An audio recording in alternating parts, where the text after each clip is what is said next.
സൂറത്താണിത്. തന്നെയുമല്ല, ഈ ശബ്ദം കേൾക്കുന്ന ഓരോ സത്യവിശ്വാസിയും ചെറുപ്പം മുതൽ തന്നെ കേട്ടുവരുന്ന ഒരു സൂറത്തുമാണിത്. ഈ സൂറത്തിന്റെ പേര് തന്നെ സൂറത്തുർ റഹ്മാൻ, അഥവാ കാരുണ്യവാനായ അല്ലാഹുവിന്റെ കരുണയുടെ, ദയയുടെ, അവന്റെ വിശാലമായ കാരുണ്യത്തിന്റെ ഉന്നതമായ വാതായനങ്ങൾ, കവാടങ്ങൾ തുറക്കപ്പെടുന്ന അധ്യായം. ഈ സൂറത്ത് അറിയപ്പെടുന്നത് തന്നെ അറൂസുൽ ഖുർആൻ, ഖുർആനിലെ പുതുമണവാളൻ എന്ന് പറഞ്ഞുകൊണ്ടാണ്. എന്താണ് പുതുമണവാളന്റെ പ്രത്യേകത? എടക്കഴിയൂരിലുണ്ടാകുമല്ലോ പുതുമണവാളന്മാർ, പുതിയ പിളമാരാകാൻ ആഗ്രഹിക്കുന്നവരും അതായവരും. നിങ്ങൾക്കറിയാം, ആ ദിവസത്തിന്റെ പ്രത്യേകത എന്ന് പറയുന്നത് അന്നായിരിക്കും ആ വ്യക്തി ഏറ്റവും വലിയ VIP ആയി മാറുന്നത്. നല്ല കോട്ടൊക്കെ ഇട്ട്, നല്ല സുഗന്ധമൊക്കെ പൂശി, അത്യാവശ്യം ബ്യൂട്ടി പാർലറിലൊക്കെ ഒന്ന് പോയിട്ട് നന്നായിട്ട് മുഖമൊക്കെ ഒന്ന് മിനുങ്ങി, എല്ലാവരുടെയും ശ്രദ്ധയാകർഷിക്കുന്ന സമയം എന്ന് പറയുന്നത് അവൻ പുതുമണവാളനാകുന്ന ദിവസമാണ്. എത്ര വലിയ VIP വന്നാലും അന്നിവനെ കവച്ചു വെക്കാൻ ഒരു പ്രധാനപ്പെട്ട വ്യക്തിയില്ല എന്നതുപോലെ പരിശുദ്ധ ഖുർആനിൽ ഏറ്റവും കൂടുതൽ ശ്രദ്ധേയമായ ഒരധ്യായം അറൂസുൽ ഖുർആൻ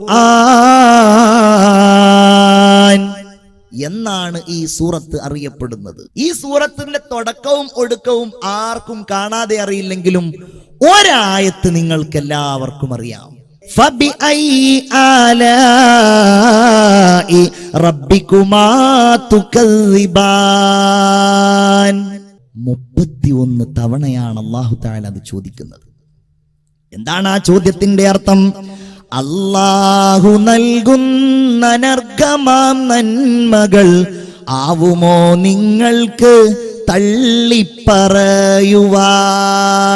അഥവാ പടച്ചവൻ ഈ ലോകത്ത് നിങ്ങൾക്ക് നൽകിയ ജീവിതത്തില് നിങ്ങൾ കാണുന്ന, നിങ്ങൾ അറിയുന്ന, നിങ്ങൾ അനുഭവിക്കുന്ന എന്തെല്ലാം കാര്യങ്ങളുണ്ടോ ജനങ്ങളെ, അതേതെങ്കിലും എനിക്ക് റബ്ബ് നൽകിയതെന്നല്ലെന്ന് പറയാൻ നിങ്ങൾക്ക് കഴിയുമോ എന്നാണ് ഖുർആൻ ചോദിക്കുന്നത്. തബാറകസ്മു റബ്ബിക ദുൽ ജലാലി വൽ ഇക്റാം. അല്ലേ? ശ്രേഷ്ഠനായി, സർവർക്കുമാരാധ്യനായി, സദാമേവും അല്ലാഹുവിൻ നാമം മഹോന്നതം. എന്തൊരധ്യായമാണിതെന്നറിയുമോ പ്രിയപ്പെട്ടവരെ? പടച്ചവൻ എനിക്കും നിങ്ങൾക്കും നൽകിയത് എന്തെല്ലാമാണ് എന്നറിയാൻ ആഗ്രഹിക്കുന്നവർ ഈ സൂറത്ത് ഒരു തവണയൊന്ന് പാരായണം ചെയ്താൽ മതി. അതുകൊണ്ടല്ലേ ഈ സൂറത്ത് അവതീർണമായ സന്ദർഭത്തിൽ അല്ലാഹുവിന്റെ ഹബീബ് സ്വഹാബികളുടെ മുമ്പിൽ ഉറക്കെ വിളിച്ചു ചോദിക്കുകയാണ്, മൻ യഖ്റഉ ഹാദിഹി സൂറത അലാ ഖുറൈശ്. ആരാണ് ഖുറൈശികളുടെ മുൻപിൽ പോയി ഈ സൂറത്ത് ഓതിക്കൊടുക്കുക? സ്വഹാബികളൊന്നും എഴുന്നേറ്റ് നിന്നില്ല. നമ്മൾ അതവരുടെ അധൈര്യമായി കാണേണ്ടതില്ല. കാരണം അവർ പട്ടിണി പാവങ്ങളാണ്, ഉടുതുണിക്ക് മറുതുണിയില്ലാത്തവരാണ്. റസൂലിൽ വിശ്വസിച്ച് ഏതാനും മാസങ്ങളും ദിവസങ്ങളുമായവരാണ്. ഇടിഞ്ഞു പൊളിയാറായ ദാറുൽ അർഖം എന്ന് പറയുന്ന മക്കയിലുണ്ടായിരുന്ന ആ വീട്ടിൽ വെച്ച് അള്ളാന്റെ റസൂല് ചോദിക്കുകയാണ്, സ്വഹാബാ, നിങ്ങൾക്കിടയിൽ നിന്ന് ആരാണ് ഈ സൂറത്ത് ഖുറൈശികളുടെ മുൻപിൽ പോയി ഓതിക്കൊടുക്കുക? എഴുന്നേറ്റ് നിൽക്കാൻ ഒരാൾ ധൈര്യം കാണിച്ചു. അദ്ദേഹത്തിന്റെ പേര് സയ്യിദുനാ അബ്ദുല്ലാഹി ഇബ്നു മസ്ഊദ് റളിയല്ലാഹു തആല അൻ. ആ ചരിത്രം പഠിക്കുമ്പോൾ തന്നെ മനസ്സ് നിർമ്മലമായി പോകും. അത്രയും വലിയ ചരിത്രത്തിന്റെ ഉടമയാണ് ഈ സ്വഹാബി വര്യൻ. എപ്പോഴും നബിയുടെ കൂടെ നിന്ന് എല്ലാ ഘട്ടത്തിലും റസൂലുള്ളാഹിന്റെ കൂടെ ഇങ്ങനെ പോയി. അല്ലേ? ഹദീസുകളിൽ നമുക്ക് കാണാൻ കഴിയും, ഒരിക്കൽ റസൂലുള്ള പറഞ്ഞു, എനിക്ക് ജിന്നുകൾ ഖുർആൻ ഓതാൻ വേണ്ടി എന്നെ ക്ഷണിച്ചിട്ടുണ്ട്. എന്റെ അടുക്കലേക്ക് ജിന്നുകൾ വരാമെന്ന് പറഞ്ഞിട്ടുണ്ട്. മനുഷ്യരല്ലാത്ത മറ്റൊരു വിഭാഗമാണല്ലോ മറഞ്ഞു കിടക്കുന്ന ഒരു വിഭാഗമാണല്ലോ ജിന്നുകൾ. ആ ജിന്നുകൾ എന്റെ അടുക്കൽ ഖുർആൻ കേൾക്കാൻ വരാമെന്ന് പറഞ്ഞിട്ടുണ്ട്. ആരാണ് എന്റെ കൂടെ വരാൻ തയ്യാറുള്ളത്? അപ്പോഴും ഇദ്ദേഹം എഴുന്നേറ്റ് നിന്നു. ഞാനുണ്ട് നബിയേ. ചെന്നു. അബ്ദുല്ലാഹിബ്നു മസ്ഊദ് റസൂലുള്ളാഹിന്റെ കൂടെ ചെന്നു. റസൂലുള്ള ഒരു വര വരച്ചുകൊണ്ട് പറഞ്ഞു, അബ്ദുല്ലാ, എന്ത് കേട്ടാലും എന്ത് കണ്ടാലും ഈ വര നീ മുറിച്ചു കടക്കല്ലേ മോനെ. അള്ളാന്റെ റസൂല് കുറച്ചങ്ങോട്ട് പോയി. അബ്ദുല്ലാഹിബ്നു മസ്ഊദ് പറയുകയാണ്, വലിയ ബഹളവും വലിയ ശബ്ദവും മട്ടഹാസങ്ങളും ഞാൻ കേൾക്കാൻ തുടങ്ങി. എന്റെ റസൂലിന് വല്ല അപകടവും വന്നേക്കുമോ എന്ന് ഞാൻ ഭയന്നുപോയി. എന്നാലും ഞാൻ റസൂലുള്ള പറഞ്ഞതല്ലേ ആ വര മുറിച്ചു കടക്കാതിരിക്കുവാൻ, അതുകൊണ്ട് ഞാനത് മുറിച്ചു കടക്കാതെ ഇരുന്നു എന്ന് പറഞ്ഞുകൊണ്ട് അബ്ദുല്ലാഹിബ്നു മസ്ഊദ് അവിടെ കാത്തു നിൽക്കുകയാണ്. ഒരുപാട് സമയം കഴിഞ്ഞു. റസൂലുള്ള തിരിച്ചു വന്നുകൊണ്ട് പറയുകയാണ്, അബ്ദുല്ലാ, കൊല്ലങ്ങൾക്ക് മുമ്പ് സുലൈമാൻ നബി അലൈഹിസ്സലാമിന്റെ കാലത്തുള്ള നൂറുകണക്കിന് ജിന്നുകൾക്ക് ഞാൻ ഖുർആൻ ഓതി കൊടുത്തിട്ടുണ്ട് അബ്ദുല്ലാ. ആ സംഭവം ഉദ്ധരിക്കുന്ന ഒരു സൂറത്ത് തന്നെ ഖുർആനിലുണ്ട്. സൂറത്തുൽ ജിന്ന് എന്നാണ് അധ്യായത്തിന്റെ പേര്. ഒരു കാര്യം കൂടെ നിങ്ങളോട് ഞാൻ പറയുകയാണ്. ആ ജിന്നുകൾക്ക് ഖുർആൻ ഓതി കൊടുത്ത സ്ഥലത്ത് ഇന്നും മക്കയിൽ പോയാൽ മസ്ജിദുൽ ജിന്ന് എന്ന് പറയുന്ന ഒരു പള്ളി നിങ്ങൾക്ക് കാണാൻ കഴിയും. ഈ സംഭവത്തെ ഓർമ്മിപ്പിക്കുന്ന പള്ളിയാണത്. അബ്ദുല്ലാഹിബ്നു മസ്ഊദ് പറഞ്ഞു, നബിയെ, ഇത് ഖുറൈശികളുടെ മുമ്പിൽ പോയി ഓതിക്കൊടുത്തുകൊള്ളാം. റസൂലുള്ള പറഞ്ഞു, വേണ്ട അബ്ദുല്ല, നീ അവിടെ ഇരിക്കണം. അങ്ങനെ പറയാനൊരു കാരണമുണ്ട്. അതെന്താണ്? കൂട്ടത്തിലെ ഏറ്റവും ദുർബലനായ മനുഷ്യനാണ് സയ്യിദുനാ അബ്ദുല്ലാഹിബ്നു മസ്ഊദ് റളിയല്ലാഹു അൻഹു. ചെറിയ കൈകാലുകൾ, ദുർബലമായ കൈകൾ, തടിയില്ലാത്ത കാലുകൾ, വളരെ ദുർബലനാണ്. വേറെ ഒരു ചരിത്രത്തിൽ കാണാം, ഒരിക്കൽ നബിയും സ്വഹാബിയായ അബ്ദുല്ലാഹിബ്നു മസ്ഊദും കുറച്ച് സ്വഹാബികളും കൂടെ ഇങ്ങനെ മദീനയിലൂടെ നടന്നു പോവുകയാണ്. ആ സമയത്ത് അറാഖ് എന്ന് പറയുന്ന ഒരു മരം നിങ്ങൾക്കറിയാമല്ലോ. ആ മരത്തിൽ നിന്ന് ഒരു ചെറിയ കഷ്ണം വേണം പല്ല് തേക്കാൻ എന്ന് റസൂലുള്ള പറഞ്ഞപ്പോ ആ മരത്തിന്റെ മുകളിലേക്ക് ചാടിക്കയറുകയാണ് അബ്ദുല്ലാഹിബ്നു മസ്ഊദ് റളിയല്ലാഹു തആല അൻ. അദ്ദേഹം അങ്ങ് കയറിയിട്ട് റസൂലുള്ളാഹിക്ക് വേണ്ടിയിട്ട് ഈ അറാഖ് ഇങ്ങനെ പൊട്ടിച്ചുകൊണ്ടിരിക്കുകയാണ്. താഴെ നിൽക്കുന്ന സ്വഹാബികൾ ഈ കാഴ്ച കണ്ടു. ആ അറാഖിന്റെ ചുള്ളിക്കമ്പുകളെ അനുസ്മരിക്കുന്ന കൈകാലുകൾ കണ്ടപ്പോൾ അബ്ദുല്ലാഹിബ്നു മസ്ഊദിന്റെ കാലുകളിലേക്കും കൈകളിലേക്കും നോക്കിക്കൊണ്ട് അവരങ്ങനെ ചിരിക്കുകയാണ്. റസൂലുള്ള ചോദിച്ചു, നിങ്ങൾ ചിരിക്കുകയാണല്ലേ? എന്തിനാ നിങ്ങൾ ചിരിക്കുന്നത്? ഈ ചെറിയ കൈകാലുകളുണ്ടല്ലോ, ഈ ദുർബലമായ കൈകളും കാലുകളും ഉണ്ടല്ലോ, അസ്ഖലാനി ഫിൽ മീസാൻ, നാളെ അല്ലാഹു തആല നന്മയും തിന്മയും കനം തൂക്കുന്ന മീസാനിൽ ഇത് കനം തൂങ്ങുന്നതാണെന്ന് മുത്തുനബി മുഹമ്മദ് മുസ്തഫ സല്ലല്ലാഹു അലൈഹി വസല്ലം അദ്ദേഹം രണ്ടാമതും പറഞ്ഞു, നബിയെ, ഞാൻ തന്നെ ഓതിക്കൊടുത്തോളാം. വേണ്ട, നീ സൂറത്തുർ റഹ്മാൻ ഓതിക്കൊടുക്കേണ്ട. മൂന്നാമത്തെ തവണ റസൂലുള്ളാന്റെ കൽപ്പനക്ക് കാത്തു നിന്നില്ല, ഓടുകയാണ്. ആളുകളെ വകഞ്ഞു മാറ്റിക്കൊണ്ടോടുകയാണ്. കഅബ ശരീഫിന്റെ തൊട്ടടുക്കലെത്തി. ആളുകൾ ഇങ്ങനെ തവാഫ് ചെയ്യുന്നുണ്ട്.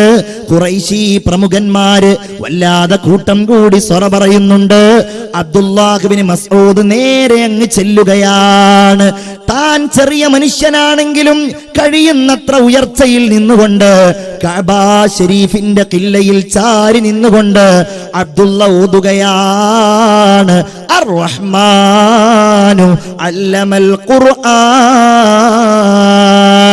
കാരുണ്യവാനായ അല്ലാഹു തആല അവന്റെ കാരുണ്യത്തിന്റെ ഏറ്റവും വലിയ പ്രതീകമായി, മനുഷ്യരുടെ മുഴുവൻ സംസ്കൃതിയുടെയും അടയാളമായി, അവരുടെ മുന്നോട്ടുള്ള കാൽവെപ്പിന്റെ പ്രചോദനമായി അവർക്കിതാ ഖുർആൻ പഠിപ്പിച്ചിരിക്കുകയാണ്. ഖലഖൽ ഇൻസാൻ, മനുഷ്യനെ പടച്ചത് അല്ലാഹുവാണ്. ഇത് സഹിക്കാൻ കഴിയില്ലല്ലോ അവർക്ക്. വിശ്വാസിയുടെ ഈ പ്രഖ്യാപനം, ഖുർആനിന്റെ ഈ മധുരമൂറുന്ന വചനങ്ങൾ ആളുകൾ ഇങ്ങനെ അടുക്കലേക്ക് വരാൻ തുടങ്ങി. എല്ലാവരും ആ വാക്യങ്ങളിലേക്ക് ഇങ്ങനെ ശ്രദ്ധിക്കുകയാണ്. പരിശുദ്ധ ഖുർആനിന്റെ സുന്ദരമായ ആ വചസ്സുകളിൽ എല്ലാവരും ഇങ്ങനെ മതിമറഞ്ഞ് നിലകൊള്ളുകയാണ്. അടുത്ത വാക്ക് വന്നു, ഖലഖൽ ഇൻസാൻ അല്ലമഹുൽ ബയാൻ അശ്ശംസു വൽ ഖമറു ബിഹുസ്ബാൻ. മനുഷ്യൻ അവന്റെ സമയം കണക്കാക്കുന്ന, അവന്റെ മാസം കണക്കാക്കുന്ന, അവൻ വർഷങ്ങളും അവന്റെ ജീവിതവും ക്രമീകരിക്കുന്ന സൂര്യനും ചന്ദ്രനുമുണ്ടല്ലോ, വെളിച്ചമേകുന്ന സൂര്യനും ചന്ദ്രനുമുണ്ടല്ലോ, അത് അള്ളാഹുവിന്റെ നിയമമനുസരിച്ചാണ്, അവന്റെ കണക്കും അവന്റെ കഴിവുമനുസരിച്ചാണ്, നിയന്ത്രണമനുസരിച്ചാണ് സഞ്ചരിച്ചു കൊണ്ടിരിക്കുന്നത്. വന്നജ്മു വശ്ശജറു യസ്ജുദാൻ. ഖുർആനിന്റെ വചസ്സുകളിലേക്ക്, ആ വചനപ്രവാഹങ്ങളിലേക്ക്, ആ സ്വരരാഗസുധയിലേക്ക് ലയിച്ചു ചേർന്നിരിക്കുന്ന ആ സഹോദരന്മാരുടെ മുൻപിൽ വെച്ച് ബഹുമാനപ്പെട്ട അബ്ദുല്ലാഹ് ഇബ്നു മസ്ഊദ് പറയുകയാണ്, വന്നജ്മു വള്ളിച്ചെടികൾ, വശ്ശജറു മരങ്ങൾ, യസ്ജുദാൻ അവർ അല്ലാഹുവിന് സുജൂദ് ചെയ്യുന്നു. ഇത് സഹിക്കാൻ കഴിഞ്ഞില്ല അബൂജഹലിന്.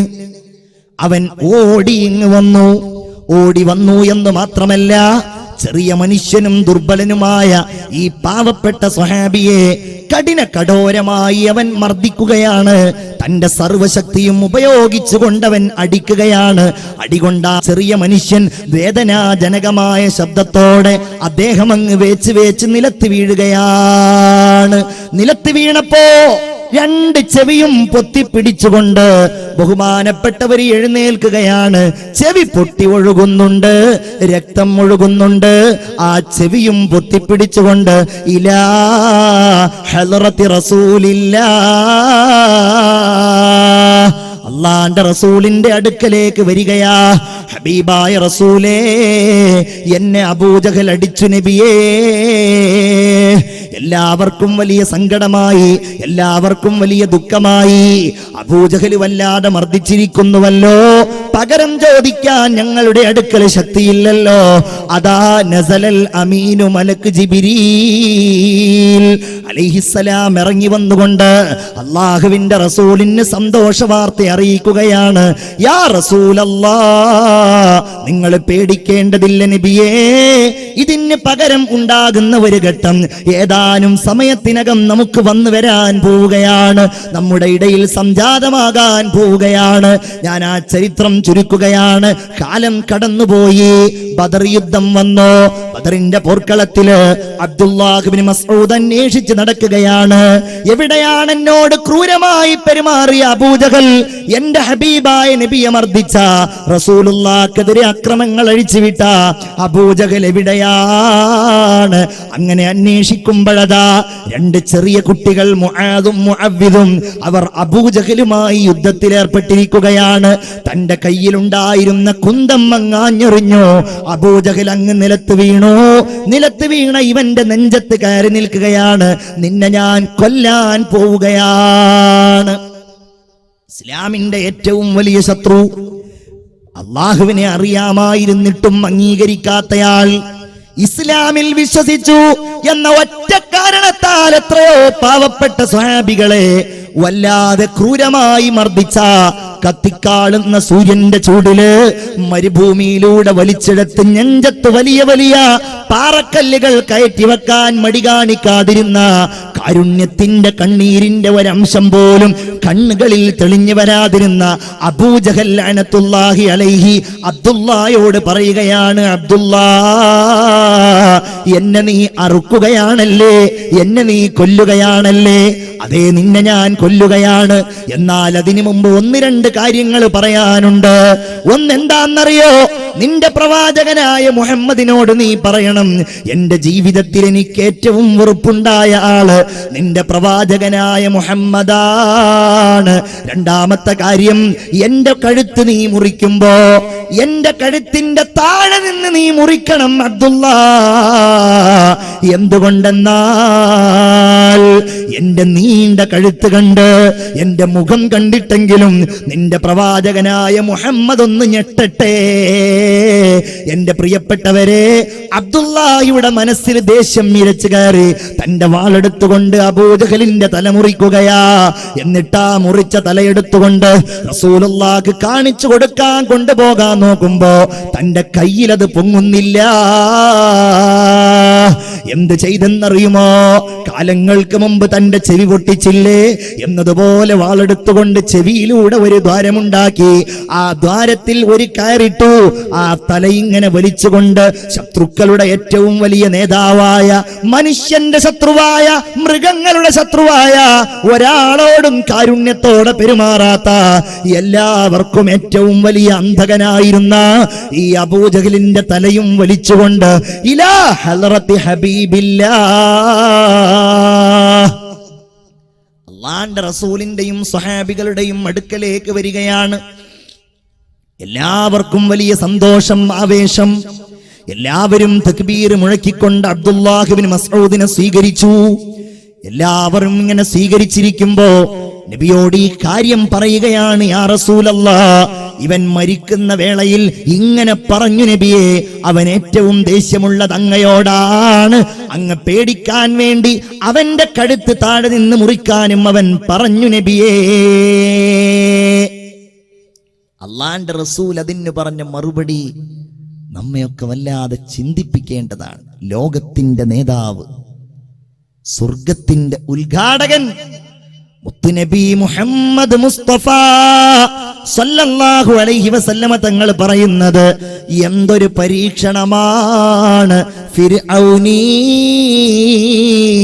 അശദ്ദു മിൻ ഫിർഔനി മൂസ. അല്ലാഹുവേ, മൂസാ നബിയേക്കാൾ വലിയ ഫിർഔനെയാണല്ലോ എനിക്ക് നീ നൽകിയത് റബ്ബേ. എന്തേ കാരണം?